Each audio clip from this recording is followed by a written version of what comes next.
Ngasi sandok chariba thoromasi Diamond Radio na sandok chaba Crime Reports.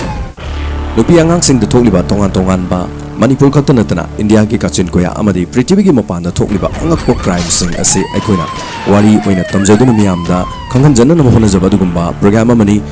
Crime Reports. Ngasi mu puduna laksari Diamond Radio na ngasi gi tangka kasi Uttar Pradesh ki mafam amada thokiba thodok amani Sonakshi kobi nupi amaga lerami makhoi ani simatai manauni Mahesh yumda adumak thabak sudana nupi ne talakpa selda adumak tawpham khangdana mahaki travel agency ama hangani haibagi asada nupi aduna talakpa senphamna imung aduda adumak chaduna leiba miyo ama orami Sonakshi hariba nupi asina hospital amada nurse oiduna thabak tawbaga loinena numidang asina ayamba matamda Jagoi saba chatpa adugumba artist ama orami Sonakshi masang ataw phajabada natana Jagoi yamna haiba adugumba artist ama orami mafam asigi chanabi ama oina Kanagumba miyoi amana thodok amagi thorom amagi lohongbagi natraga karigumba nungaiba party amagi damak Jagoi sabi nupi ama neklaga mafam aduda chitrahar gi mawongda isai nakanda tharba matungda tharbi isai dugi tanthada Jagoi saba amadi madubu yengliba miyamna selthum ningthijana piba adugumlaba Jagoi gi khuthek mafam amani Uttar Pradesh ki mafam ayambada hariba se adumok chanai lohongba leirabasu lohongbagi mingda tongan ba Jagoi sabi kya laktuna Yamlaba senpam amada neklaga maduda natana makhoida tharakpa selsing adu makhoina oijaba oirami asumna Sonakshi su nurse ama oirabasu mahakki senpamdi mahak Jagoi sabi loinana film gi actress ama oibasu yamna pamjaramba adugumba miyoi amani mahakki Jagoi sabagi asuma thorom asida mahakki nupa nomata chalamde mahakki nupana yumda famduna adumak leiraga ayama matamda Sonakshi na mafam aduda Jagoi saba chatpa amadi madudagi fanglakpa paisana imung aduda Pushilakpa loinana ayu anganbada hogatuna hospital amada amuk nurse ki sinfam asigi nangnaba adumok chalami mafam kayada mahangna sariba Jagoi asida Jagoi yengliba miyoi singna penbadagi karigumba matamna mangonda Jagoi asigi damak yamlaba senfam sing tharakpada natana karim kathainaba amadi karigumba matamna hena kalak mi hobagi mawong mataw kaya marum thengnadaba nate adumakpu mahak ngamnaba yana bagi damak adum honaduna laki asumna Mafam amadagi mafam amada asum Sonakshi na nungdangi matamda mahaki Jagoi gi program si ayamba matamda chalami athengba matamda mahangna halakpada yum adugi yum yaida mahaki nupana yu angang mathaktuna mahaki nupi bu ngairami nongma athengmada mahaki nupi halaklami amadi mahaki nupana hairami nangna halakliba se khradi thengmandra Sonakshi na aina tawba thabakta nangna yetpa panba kariguma amata pirakanu mase aina nongonda kayara khana haikre Yum masida nangna suruga nomaga talaga chagadaba adu aina suruga nomaga aina haizaba iranna talaga yum masi thakliban nangi chinda pangangda ngangba thabakti sungtok tokdaba mawong matawdo ai yaba ngamlo nabema aina talakliba sel asina natro imung asi chalairibase matamaduda mahaki nupa karigumamta haibu ngamde aigi su hanganida travel agency ma hanglaba matungdadi nahaksu Jagoi sabagi thabak lepani aina loina thakadoribani madugi wahaido ai sahi kya sure gi nakongsida taraklise Ngasi phawba nongna thabok oina pangthokpa ngamde hawjekti ibani yum asida leiribase chaba thakpadi watedana nurse oiba sinpham asidagi phanglapa tolomna chalairi masi khakta oiba yadabanina aina Jagoi sarubugi paisa asina tungsinba amadi tasinduna nongmadi phajaba yum kai aikhoigi isaisu madu matik chana semna nabagi damakta aina honaribase matamaduda mahak masi haramlaga changke asumna mahaki Jagoi sabagi thorom singa sileptana mafam amadagi mafam amada adumak laklami Mahana Jagoi saba chaluraga athengmada tumba masidagi hogalaga ayuk anganbada hospital da chatpa haibasina mahakki khwaidagi thabak nangdaba haibadu oram masimangna mahak hospital da ayamba matamda achouwa singi michai miwa tarami noma mahangna office hour matam khara thengna chaluba matamda su mafam aduda leiriba makhoigi doctor amana mangoda nganglam nang numit kyani sure asumna sum thengdana lagliba maram sikarigino Mafam asida nangna thabak tongningragadi atopa mafam amada transfer tongnonaba isinbige aikhoigi hospital asidadi langningba matamda langningdraga to nakhoigi mawong matawse aikhoi pamde matamda Sonakshi na hairami please madam maduda di towiganu ai mafam asidagi lapna chatkrabadi aigi nungdangda chaliba thabak asiga amuk ayu anganbada hogalaga office karakpa haibase aingonda yamna khudong chadi maramadu ai hayengdagi nganaba dum lakcharage matamaduda Dr. Nupidun hairami Kayam kuire nangna sumaina hairanglise nangi na chinduna domaina sum hairaga nangna lakningba matamda la nang hojik laklibasibu office karakpa matamlo hospital asida anabagi demo kyam chili nang khangra madudi natadana nangna lakningba matamda laaga ꯌꯥꯝꯅ ꯊꯨꯅ ꯑꯩ ꯅꯪ transfer ꯇꯧꯅꯕ ꯁꯤꯟꯒꯦ ꯍꯥꯏꯔꯒ doctor ꯅꯨꯄꯤ ꯑꯗꯨ ꯆꯠꯈꯤꯔꯝꯃꯤ ꯁꯣꯅꯥꯛꯁꯤꯅ madam ꯑꯗꯨꯗꯤ ꯇꯧꯕꯤꯒꯅꯨ ꯍꯥꯏꯗꯨꯅ ꯇꯥꯟꯅꯗꯨꯅ ꯍꯥꯏꯔꯝꯃꯤ ꯑꯗꯨꯕꯨ ꯅꯨꯃꯤꯗꯥꯡ ꯋꯥꯏꯔꯝ ꯍꯦꯛ ꯌꯧꯔꯛꯄꯒ ꯃꯍꯥꯛꯀꯤ ꯖꯒꯣꯏ ꯁꯥꯕꯒꯤ ꯐꯪꯁꯟꯁꯤꯡ ꯃꯊꯪ ꯂꯩꯔꯝꯃꯤ ꯑꯁꯨꯝꯅ ꯖꯒꯣꯏ ꯁꯥꯕꯒꯤ ꯐꯪꯁꯟ ꯑꯃ ꯆꯠꯂꯝꯃꯤ ꯖꯒꯣꯏ ꯁꯥꯕꯒꯤ ꯃꯐꯝ ꯑꯗꯨꯗ ꯏꯅꯥꯛ ꯀꯩꯔꯥꯛ ꯈꯨꯜꯂꯕ ꯁꯦꯟꯖꯥꯎ ꯄꯥꯏꯕ ꯃꯤꯑꯣꯏꯁꯤꯡꯅ ꯌꯨꯝ ꯑꯃꯗ ꯏꯁꯩ ꯊꯥꯗꯨꯅ ꯁꯣꯅꯥꯛꯁꯤꯅ ꯖꯒꯣꯏ ꯁꯥꯔꯝꯃꯤ ꯁꯣꯅꯥꯛꯁꯤꯒꯤ ꯖꯒꯣꯏꯒꯤ ꯁꯥꯊꯦꯛ ꯃꯁꯛ ꯃꯇꯧ ꯐꯖꯕ ꯆꯨꯡ ꯐꯤꯔꯥꯟ ꯆꯥꯕ ꯐꯤꯕꯝ ꯃꯨꯔꯇꯤ ꯑꯗꯨꯗ ꯃꯐꯝ ꯑꯗꯨꯒꯤ ꯃꯤꯅꯤꯁꯇꯔ ꯑꯣꯏꯕ ꯕꯜꯕꯤꯔ ꯌꯥꯗꯕ ꯁꯣꯅꯥꯛꯁꯤ ꯎꯕ ꯃꯇꯝꯗ ꯑꯗꯨꯛꯀꯤ ꯃꯇꯤꯛ ꯉꯥꯎꯖꯔꯝꯃꯤ ꯃꯍꯥꯛꯀꯤ ꯖꯒꯣꯏ ꯁꯥꯊꯦꯛ ꯁꯑꯣꯡ ꯁꯥꯗꯥ ꯃꯍꯥꯛꯅ ꯇꯧꯊꯣꯔꯛꯄ ꯃꯉꯣꯟꯗ ꯌꯥꯝꯅ ꯄꯥꯝꯖꯕ ꯀꯂꯛꯆꯕ ꯑꯃ ꯐꯥꯎꯔꯝꯃꯤ ꯑꯃꯗꯤ ꯍꯥꯏꯐꯝ ꯈꯪꯗꯅ ꯃꯍꯥꯛꯅ ꯌꯥꯝꯅ ꯂꯦꯝꯕ ꯏꯪ ꯇꯞꯄ ꯃꯤꯑꯣꯏ ꯑꯃꯒꯤ ꯃꯑꯣꯡ ꯃꯇꯧꯒꯨꯝꯅ ꯃꯉꯣꯟꯗ ꯍꯥꯏꯐꯝ ꯈꯪꯗꯅ ꯁꯦꯜ ꯊꯨꯝ ꯆꯥꯏꯔꯝꯃꯤ ꯃꯁꯤꯒꯤ ꯃꯇꯨꯡꯗ ꯐꯪꯁꯟ ꯂꯣꯏꯔꯛꯄꯗ ꯕꯜꯕꯤꯔ ꯌꯥꯗꯕꯅ ꯁꯣꯅꯥꯛꯁꯤꯒꯤ ꯃꯅꯥꯛꯇ ꯆꯪꯈꯤ ꯑꯃꯗꯤ ꯃꯈꯨꯠꯇ ꯆꯥꯝꯃꯉꯥ ꯆꯞꯄꯤ ꯉꯥꯛꯇꯒꯤ ꯃꯄꯨꯜ ꯑꯃ ꯄꯥꯏꯗꯨꯅ ꯍꯥꯏꯈꯤ ꯑꯩꯗꯤ ꯑꯗꯣꯝꯒꯤ ꯖꯒꯣꯏꯗ ꯉꯥꯎꯖꯔꯦ ꯑꯩꯗꯤ ꯑꯥꯔꯇꯤꯁꯇ ꯉꯥꯎꯖꯕꯅꯤ ꯃꯤ ꯑꯗꯨꯗ ꯉꯥꯎꯖꯕ ꯅꯠꯆꯗꯦ ꯑꯩꯗꯤ ꯂꯩꯕꯥꯛꯁꯤꯒꯤ ꯃꯟꯇ꯭ꯔꯤꯅꯤ ꯑꯗꯣꯝꯅ ꯈꯪꯕꯤꯔꯝꯕ ꯌꯥꯏ ꯑꯩꯒꯤ ꯏꯃꯤꯡ ꯕꯜꯕꯤꯔ ꯌꯥꯗꯕ ꯀꯔꯤꯒꯨꯝꯕ ꯃꯇꯝꯗ ꯇꯉꯥꯏꯐꯗꯅ ꯑꯗꯣꯝꯒꯤ ꯑꯆꯤꯟꯕ ꯑꯃꯗꯤ ꯈꯨꯗꯣꯡꯆꯥꯗꯕꯗ ꯅꯤꯡꯁꯤꯡꯕꯤꯔꯣ ꯃꯇꯝ ꯑꯗꯨꯗ ꯃꯇꯦꯡ ꯄꯥꯡꯖꯒꯦ ꯍꯥꯏꯗꯨꯅ ꯕꯜꯕꯤꯔ ꯌꯥꯗꯕꯅ ꯃꯍꯥꯛꯀꯤ ꯃꯀꯣꯛꯇ ꯆꯥꯝꯃꯉꯥ ꯆꯞꯄꯤ ꯕꯟꯗꯜ ꯑꯗꯨ ꯆꯥꯏꯔꯝꯃꯤ ꯑꯁꯨꯝꯅ ꯁꯣꯅꯥꯛꯁꯤ ꯑꯗꯨꯛꯀꯤ ꯃꯇꯤꯛ ꯃꯍꯥꯛꯀꯤ ꯖꯒꯣꯏ ꯑꯗꯨꯗ ꯄꯦꯟꯖꯩ ꯍꯥꯏꯗꯨꯅ ꯈꯟꯕꯒ ꯂꯣꯏꯅꯅ ꯃꯍꯥꯛꯁꯨ ꯍꯔꯥꯎꯖꯔꯝꯃꯤ ꯑꯃꯗꯤ ꯕꯜꯕꯤꯔ ꯌꯥꯗꯕꯅ ꯑꯩꯒꯤ ꯀꯥꯔꯗꯁꯤꯗ ꯂꯩꯔꯦ ꯇꯉꯥꯏꯐꯗ꯭ꯔꯕꯗꯤ ꯑꯩꯕꯨ ꯅꯤꯡꯁꯤꯡꯕꯤꯔꯣ ꯍꯦꯛ ꯅꯤꯡꯁꯤꯡꯂꯛꯄ ꯃꯇꯝꯗ ꯑꯩꯅ ꯑꯗꯣꯝꯒꯤ ꯃꯇꯦꯡ ꯄꯥꯡꯕ ꯍꯥꯏꯕꯁꯦ ꯁꯣꯏꯗ꯭ꯔꯕꯅꯤ ꯃꯇꯝ ꯑꯗꯨꯗ ꯁꯣꯅꯥꯛꯁꯤꯅ ꯊꯥꯒꯠꯆꯔꯤ ꯌꯥꯝꯅ ꯅꯨꯡꯉꯥꯏꯖꯩ ꯑꯁꯨꯝꯅ ꯍꯥꯏꯔꯒ ꯃꯍꯥꯛꯀꯤ ꯀꯥꯔꯗ ꯑꯗꯨ ꯂꯧꯁꯤꯟꯈꯤ ꯃꯐꯝ ꯑꯗꯨꯗꯒꯤ ꯁꯣꯅꯥꯛꯁꯤ ꯆꯠꯈꯤꯔꯝꯃꯤ ꯕꯜꯕꯤꯔ ꯌꯥꯗꯕ ꯖꯒꯣꯏ ꯁꯥꯕꯤ ꯁꯣꯅꯥꯛꯁꯤꯗ ꯄꯨꯔꯥ ꯉꯥꯎꯔꯝꯃꯤ ꯑꯃꯗꯤ ꯃꯍꯥꯛꯄꯨ ꯍꯟꯅ ꯌꯦꯡꯖꯔꯝꯃꯤ ꯑꯗꯨꯕꯨ ꯃꯍꯥꯛꯀꯤ ꯃꯑꯣꯡ ꯃꯇꯧ ꯑꯗꯨ ꯀꯅꯥꯒꯨꯝꯕ ꯑꯃꯠꯇ ꯈꯪꯍꯜꯂꯝꯗꯦ ꯑꯁꯨꯝꯅ ꯁꯣꯅꯥꯛꯁꯤ ꯍꯣꯁꯄꯤꯇꯥꯜꯗ ꯆꯠꯇꯨꯅ ꯃꯍꯥꯛ ꯊꯕꯛ ꯇꯧꯔꯝꯃꯤ ꯂꯣꯏꯅꯅ ꯃꯤꯑꯣꯏ ꯑꯃ ꯂꯥꯛꯇꯨꯅ ꯁꯣꯅꯥꯛꯁꯤꯗ ꯍꯥꯏꯔꯝꯃꯤ ꯃꯦꯗꯝ ꯆꯦꯁꯤ ꯑꯩꯈꯣꯏꯒꯤ ꯃꯦꯗꯝꯅ ꯄꯤꯔꯛꯄꯅꯤ ꯆꯦꯗꯨ ꯃꯍꯥꯛꯅ ꯍꯥꯡꯇꯣꯛꯂꯒ ꯌꯦꯡꯈꯤ ꯃꯍꯥꯛꯄꯨ ꯇ꯭ꯔꯥꯟꯁꯐꯔ ꯊꯣꯛꯂꯦ ꯍꯥꯏꯕꯒꯤ ꯆꯦ ꯑꯣꯏꯔꯝꯃꯤ ꯃꯗꯨ ꯄꯥꯔꯨꯕ ꯃꯇꯝꯗ ꯁꯣꯅꯥꯛꯁꯤ ꯑꯗꯨꯛꯀꯤ ꯃꯇꯤꯛ ꯃꯍꯥꯛ ꯋꯥꯔꯝꯃꯤ ꯃꯔꯝꯗꯤ ꯃꯍꯥꯛꯀꯤ ꯇ꯭ꯔꯥꯟꯁꯐꯔ ꯃꯐꯝ ꯑꯗꯨ ꯃꯍꯥꯛꯅ ꯍꯧꯖꯤꯛ ꯂꯩꯔꯤꯕ ꯌꯨꯝ ꯑꯗꯨꯗꯒꯤ ꯃꯐꯝ ꯌꯥꯝꯅ ꯂꯥꯞꯄ ꯃꯐꯝ ꯑꯃ ꯑꯣꯏꯔꯝꯃꯤ ꯅꯨꯃꯤꯗꯥꯡꯒꯤ ꯃꯇꯝꯗ ꯃꯍꯥꯛꯅ ꯖꯒꯣꯏ ꯁꯥꯔꯒ ꯍꯜꯂꯛꯄ ꯃꯇꯝꯗ ꯍꯥꯏꯔꯤꯕ ꯃꯐꯝ ꯑꯗꯨꯗ ꯆꯠꯄ ꯐꯥꯎꯕ ꯅꯪꯗꯗꯨꯅ ꯃꯤꯋꯥ ꯇꯥꯗꯨꯅ ꯂꯩꯔꯤꯉꯩ ꯃꯔꯛ ꯑꯁꯤꯗ ꯑꯔꯥꯞꯄ ꯃꯐꯝ ꯑꯃꯗ ꯇ꯭ꯔꯥꯟꯁꯐꯔ ꯇꯧꯔꯛꯄ ꯑꯁꯤꯅ ꯃꯉꯣꯟꯗ ꯍꯦꯟꯅ ꯑꯋꯥꯕ ꯑꯃ ꯑꯣꯏꯈꯤ ꯃꯗꯨꯗ ꯃꯍꯥꯛꯅ ꯗꯣꯛꯇꯔ ꯅꯨꯄꯤ ꯑꯗꯨꯒꯤ ꯃꯅꯥꯛꯇ ꯆꯪꯗꯨꯅ ꯍꯥꯏꯖꯈꯤ ꯃꯦꯗꯝ ꯌꯥꯔꯒꯗꯤ ꯑꯩꯒꯤ ꯇ꯭ꯔꯥꯟꯁꯐꯔꯁꯦ ꯑꯃꯨꯛꯇꯪ ꯀꯛꯄꯤꯌꯨꯕ ꯑꯩ ꯌꯨꯝꯗ ꯅꯨꯃꯤꯗꯥꯡꯒꯤ ꯃꯇꯝꯗ ꯑꯩꯒꯤ ꯄ꯭ꯔꯣꯒ꯭ꯔꯥꯝ ꯆꯠꯄꯁꯤꯒ ꯍꯜꯂꯛꯂꯒ ꯑꯩꯅ ꯑꯣꯐꯤꯁ ꯀꯥꯕꯁꯤꯗ ꯑꯩꯅ ꯈꯖꯤꯛꯇꯪ ꯊꯦꯡꯗꯅ ꯇꯧꯖꯈꯤꯕꯅꯤ ꯃꯇꯨꯡꯗꯗꯤ ꯑꯩ ꯊꯦꯡꯗꯅꯕ ꯍꯣꯠꯅꯖꯒꯦ ꯄ꯭ꯂꯤꯖ ꯌꯥꯔꯒꯗꯤ ꯑꯩꯒꯤ ꯑꯣꯔꯗꯔꯁꯦ ꯑꯃꯨꯛꯇꯪ ꯀꯛꯄꯤꯌꯨ ꯗꯣꯛꯇꯔ ꯅꯨꯄꯤꯗꯨꯅ ꯍꯥꯏꯔꯛꯂꯝꯃꯤ ꯃꯁꯤ ꯑꯩꯒꯤ ꯑꯣꯔꯗꯔ ꯅꯠꯇꯦ ꯃꯊꯛ ꯊꯣꯡꯕꯒꯤ ꯑꯣꯔꯗꯔꯅꯤ ꯑꯗꯨ ꯅꯪꯅ ꯉꯥꯡꯅꯖꯒꯦ ꯍꯥꯏꯔꯒꯅ ꯑꯇꯣꯞꯄꯗ ꯉꯥꯡꯅꯖꯔꯣ ꯑꯩꯒꯤꯗꯤ ꯎꯄꯥꯏ ꯂꯩꯇꯦ ꯑꯁꯨꯝꯅ ꯍꯥꯏꯈꯤ ꯁꯣꯅꯥꯛꯁꯤ ꯃꯐꯝ ꯑꯗꯨꯗꯒꯤ ꯊꯕꯛ ꯇꯧꯕ ꯂꯣꯏꯔꯒ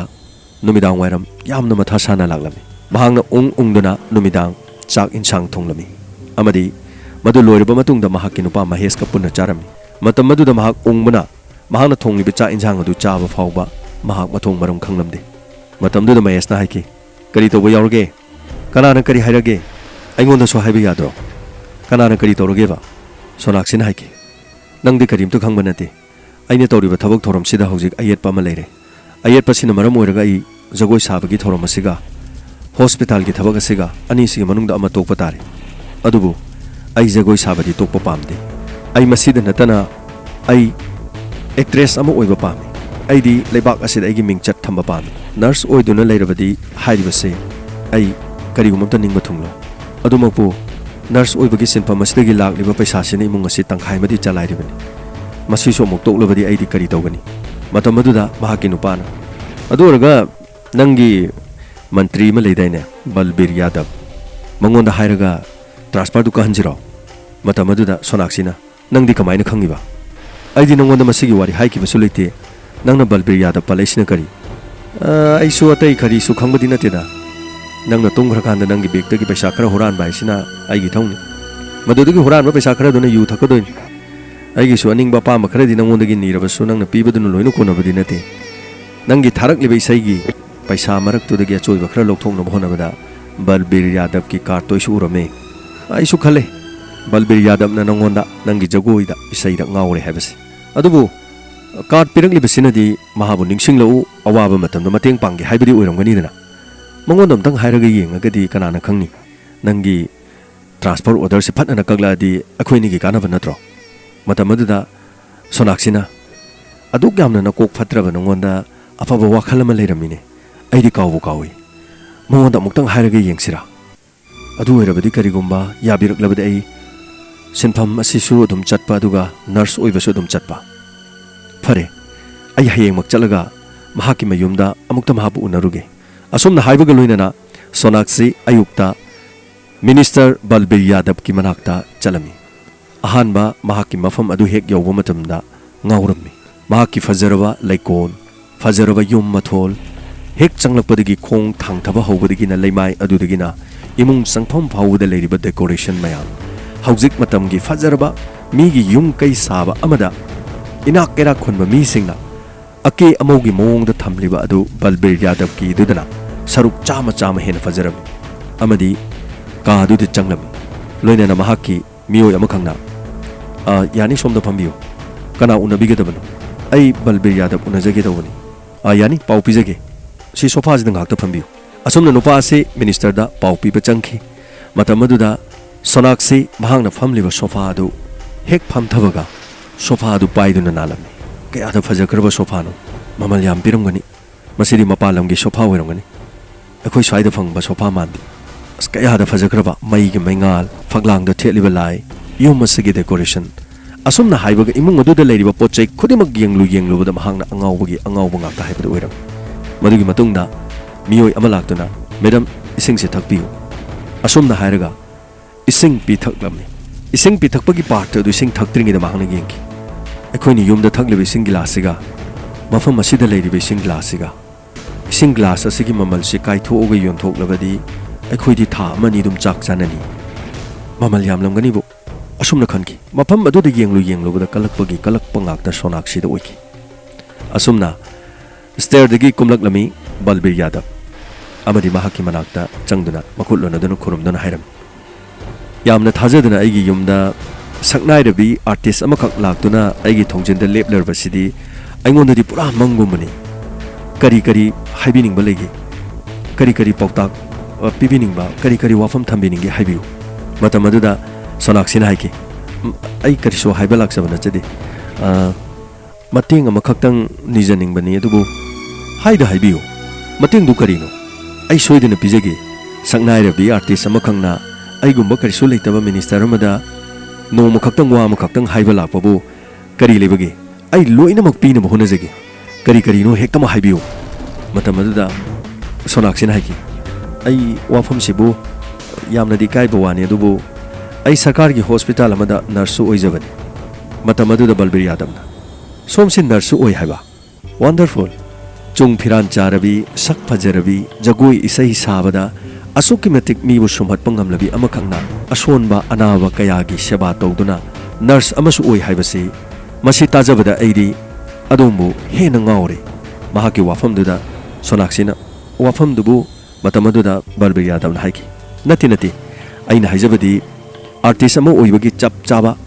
ꯃꯗꯨꯒꯤ ꯃꯒꯨꯟꯗꯨꯒꯤ ꯃꯊꯛꯇ ꯅꯔꯁ ꯑꯃꯁꯨ ꯑꯣꯏ ꯍꯥꯏꯕꯁꯦ ꯇꯁꯦꯡꯅꯃꯛꯀꯤ ꯑꯗꯣꯝꯒꯤ ꯒꯨꯟꯁꯤꯡ ꯑꯗꯨ ꯐꯣꯡꯗꯣꯛꯆꯕꯅꯤ ꯁꯨꯝ ꯇꯝꯖꯕꯅꯤꯀꯣ ꯂꯥꯟꯅ ꯂꯧꯕꯤꯒꯅꯨ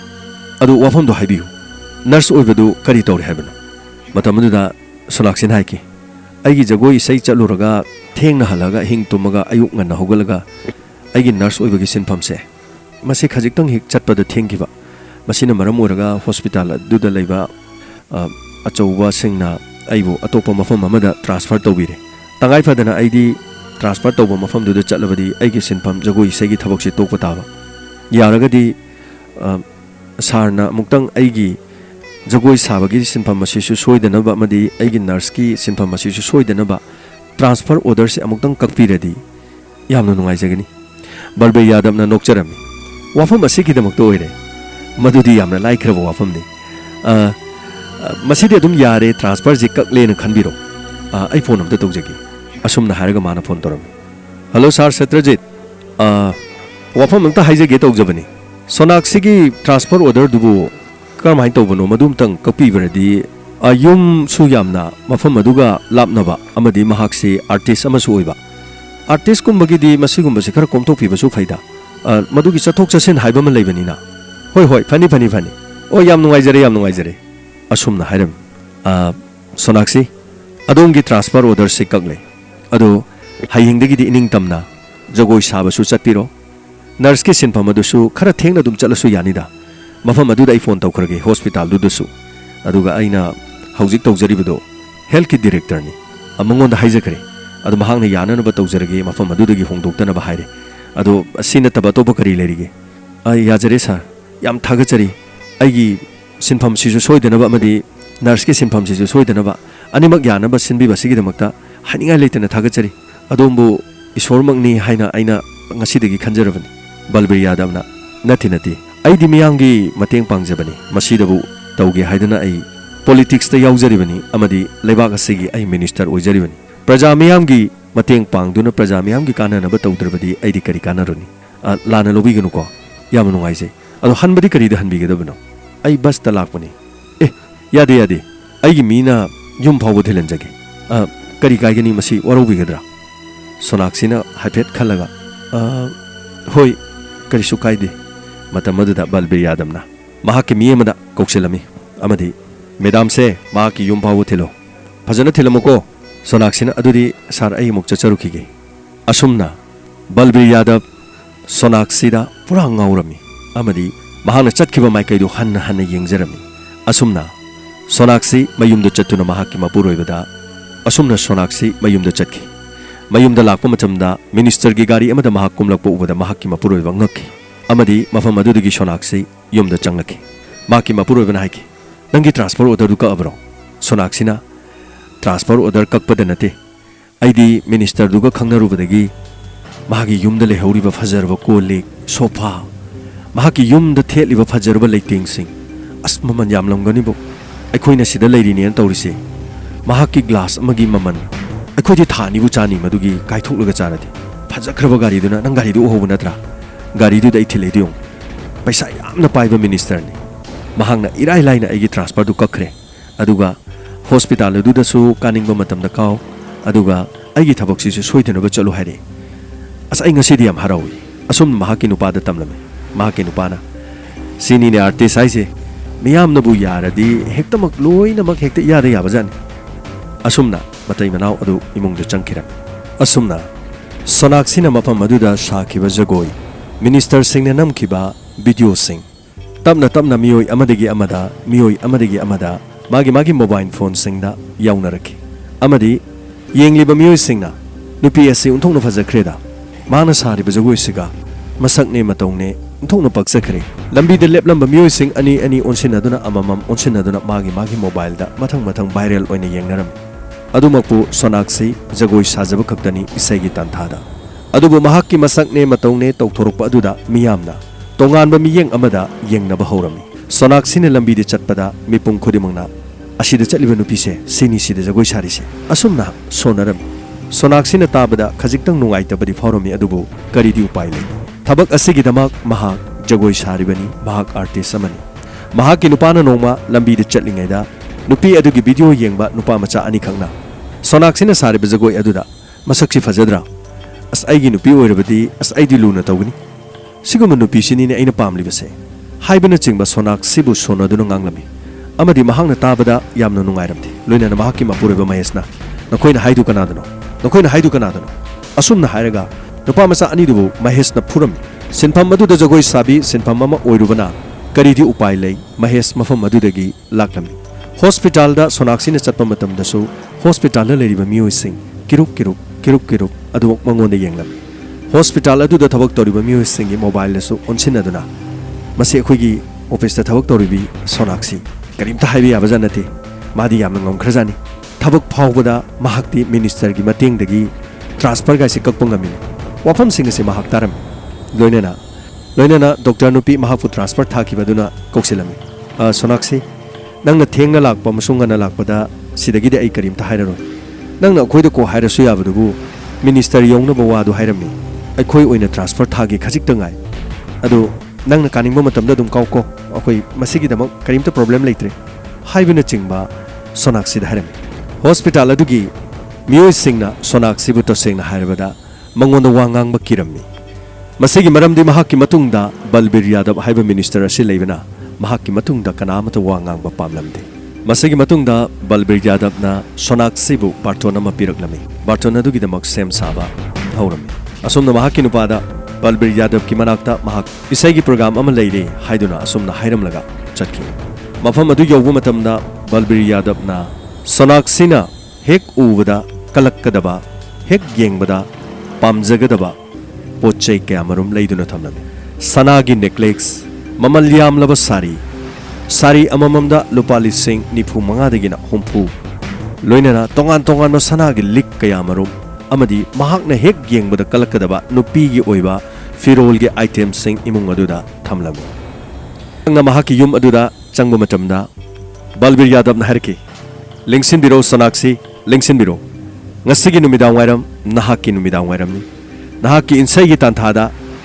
lupsagadoribani ngaujagadoribani adubu ngasigi thoromasi haudringeda ahangna khudol pot khara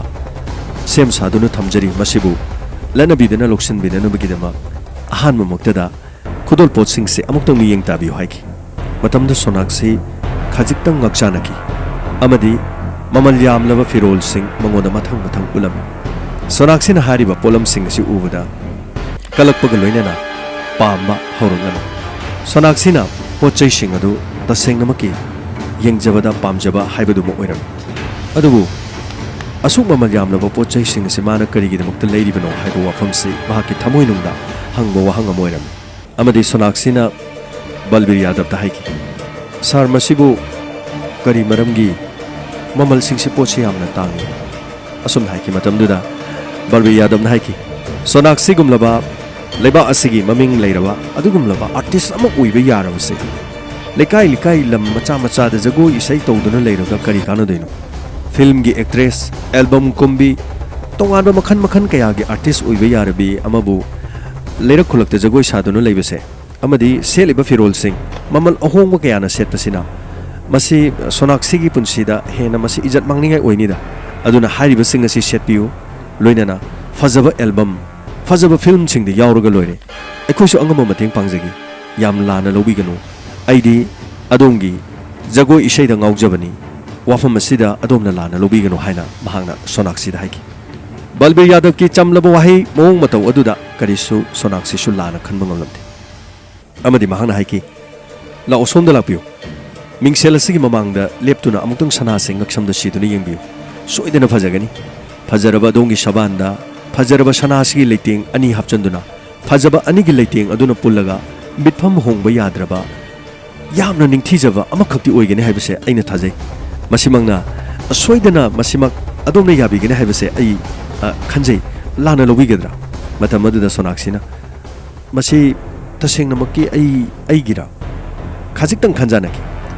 amuktang sidana yengbiuse adomna pamdrasu adum thambiramu amuktang ngaksamda sidana yengbiu asumna mamal yamlaba sana lupa sing adu Sonaksi gi ngaksamda shiramni Sonaksi na ngaksamda shiduna mingsel adugi mamangda lepa matamda mingsel adugi matungda lepliba Balbir Yadav na Sonaksi gi lingjumda pairaktuna mingsel adugi mamangda leplam loinana kayada fajakraba artist amagi mafamda leitinglaba sana lupa na mafam chana bu sirabadi mitieng pham hongningai leiti matamadu da Sonaksi na Balbir Yadav tagi khajiktang chathoki mahaki mawong atogduda khajiktang chingnaba fauki Balbir na Sonaksi yamna lana lobira male adongi fajaraba shaban adongi ningthijaraba shaktamda amukka hena sana lupa sigi leiting sina siba chaba shetpa chaba si urubada ai haifam khangdana ngaukri asumna haiki Sonaksi na wafam adubu aigi famda tasengna maki ai nangonda ngaurubani nahangna bu yabirabadi male masida leiriba karamba posak poroktuna namangda thamuge aigi season na loiba ngamdraba aigi iral ithum mayamsina Sonaksi na season na biraga Sonaksi na apaba artist ama miyam mamangda masak khanglaba artist ama oibadu pambirabadi mateng adusu ai pangjage loinana aigi nungsiba sibusu yabiu haina adumak masamakta hairamni Sonaksi na wafam adu khajiktang thamoida nungaitaba fauki maramdi mahak yum palabi mawamani wafam aduda khumningdaba mong aduda Balbir Yadav aigi wafam sida domna yabidrabanina ai ngasidi maithiri adubu adongidamakta tamjaraklaba khudol singni aina tamjage khanjakraba khudol sing asitadi pubiu aina haiba wafam yabidrabasu wafam asi hairaga Sonaksi gi manaktagi Balbir Yadav leiduna chatke haina chatpa horokpa matamda Sonaksigꯤ makuna Balbir Yadavki makutta paiki. Amadi karigino aduk yamna sarna thuna saubiribedo. Kudol potsing asi mamal yamali karisu leitrabi aiguma jagoi sabi amada pibada mamalsi unthokna yami haiba khaki aina khanjabagini. Sarna aigidamuktabu lepigini hairabadi ai su yai. Matam maduda nupi oibigi mau ama oibigi wakhalongi mapandigi lanthokrabi Sonaksi kalak mihouba sana lupagi wakhalonda mahak yum palabi mahakki mapuruba leirabani haibagi wakhalon asigi wakhal asiga loinana mahakna pal adu lanthoklami. Masigi matungda Balbir Yadav Laibak adugi minister oibata natana sel thum hainingai leitena paireba miyo eduna mahakna khanjarakpa wakhal amakhak masana ningba thungle khanjakibada mikup aduda Balbir Yadav haraubana matoloki. Mafam adudagi Balbir Yadav amadi Sonaksigi aronba nungsi lipun ama punba haukirami. Khanghaudana amurak anirakhak unakhibada Sonaksigi thamoi mahakki lanthum amadi sanalupada ngaukibaga loinana mahakki aningba pandam amakhakidama khongthang amakhak thangjanba haukibaga loinana yum adudagi Sonaksi lakhirami. Athengba matamda mahakki yumda harau harau lakjarami amadi mahakki mapurabi yum aduda ngaiduna lerami. Mana hairami sana lupa singse fazadra yengo sigi poching lupa kya oiramani sina lupa lak anigi sanani sina lupa lising humpugi sari sina nipugi yemgyu yamdra sise mayam si yamdra matamdu mahakki nupana Sonaksi minister na nangonda nang bunuksiduna pirakpa khudolse kharadi yamale asuk yamba senpham amabu mi amana mi mada khudol potloina pibe yabrane. Sonaksina nangdi apangni nangdi buduni nangdi lana khanba adunani nangna yumda adum patana uchi bora sadana leirido aikhoina tawjariba thabaksida minister juna haraujadana mana aikhoida kathokjabagi wani makoidadi karisu nate gaino asuk yamlaba senpham singa akhoidi loina longthoga lore aduga nangisu ningba thungnaba travel agency mok hangnanabagi dama ai minister da haiba horomabni mana yani hayo tasina mok madu hayobra magi no padu haraujaki. Mahakna manglan amakak sagatjaba travel agency ama hangtokjagi khanba manglan adu minister na hangbigani haibagi yahui haiba wafam aduda harauboiram. Ngasigi damakta Diamond Radio na pizariba Sonaksi Mahesh amadi Balbir Yadav ki asengba wari asigi tangkak matang asida lusinjari. Hayeng amuk pungpham asida hairiba wari asigi tangkak ase amuk poduna laksagi. Loinana section na lebiu wakhal leitabiu till then kurumjari. Asi sandok jari ba Diamond Radio na sandok jaba Crime Reports.